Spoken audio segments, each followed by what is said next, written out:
Magandang buhay, mga kasimbahay. Panibagong araw na naman upang tayo ay magnilay. Samahan ninyo ako, ating pakinggan ang Ebanghelyo sa araw na ito.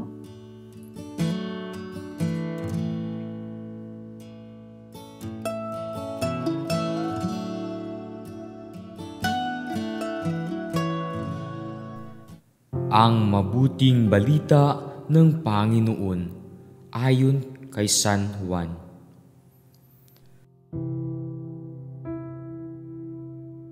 Sa pasimula pa'y naroon na ang salita, kasama ng Diyos ang salita, at ang salita ay Diyos. Kasama na siya ng Diyos sa pasimula pa.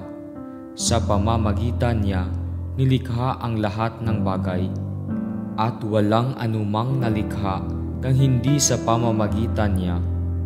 Mula sa Kanya ang buhay, at ang buhay ay siyang ilaw ng sangkatauhan. Nagliliwanag sa kadiliman ang ilaw, at hindi ito kailanman nagapi ng kadiliman. Ang tunay na ilaw na tumatanglaw sa lahat ng tao ay dumarating sa sanlibutan.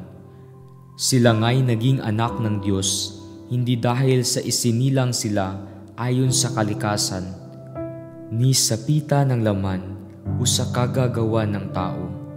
Ang pagiging anak nila ay buhat ng Diyos. Naging tao ang salita at siya'y nanirahan sa piling natin. Nakita namin ang kanyang kapangyarihan at kadakilaan, puspos ng pag-ibig at katapatan. Tinanggap niya mula sa Ama ang kapangyarihan at kadakilaang ito bilang bugtong na anak. Ang mabuting balita ng Panginoon. Pagsasadiwa. Kristo, liwanag ng Pasko. Ipinagdiriwang natin ngayon ang liwanag ng Diyos na naparito sa mundo para tanglawan ang bawat tao. Ito na ang pinakarurok at kaganapan ng patuloy na pagpasok ng Diyos sa kasaysayan ng tao. Nagsimula ito sa pagpapadala ng mga anghel at nagpatuloy sa pagpili sa mga patriarka, mga propeta at hari. Sa kaganapan ng panahon, ang mismong salita ng Diyos ang siyang pumasok sa kasaysayan ng sanlibutan. Nagkatawang tao at inangkin ang sangkatauhan sa kinasasadlakang dilim at kasalanan.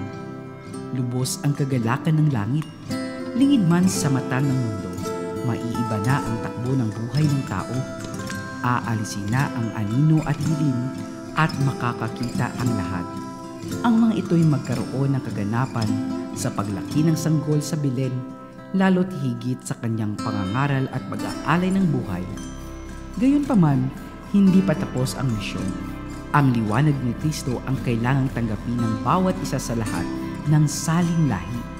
Kailangang ipanganak ang liwanag ng Diyos sa puso ng tao sa pamamagitan ng malayang pagtanggap sa kanyang kalooban.